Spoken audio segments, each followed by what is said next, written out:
Tom Mayhew has brought working-class grit to the stages of the Edinburgh Fringe for a decade.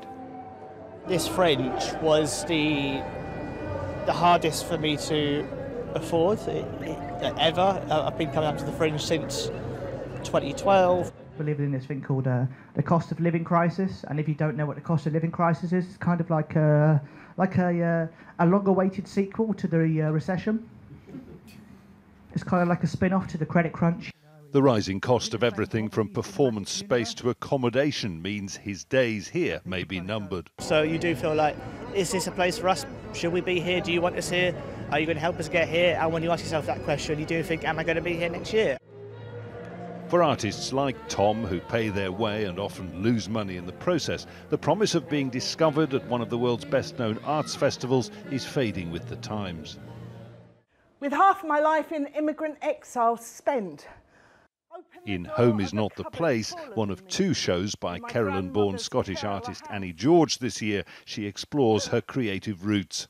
A 30-year veteran of the Fringe, she says minority voices are also being squeezed out. What seems to have happened is that there's a narrowing of the types of stories that we hear in theatre because of the type of people who are doing it, the lack of diversity amongst the people who are being centred.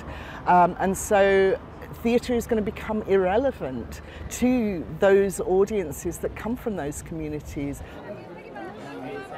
The survival of the Edinburgh Festival and the Fringe in particular after a near-death experience over the last couple of years demonstrates that come rain or shine or pandemic, the show must go on. But the wider cost of living crisis is feeding into a cost of performing crisis, with the art scene at risk of being diminished forever.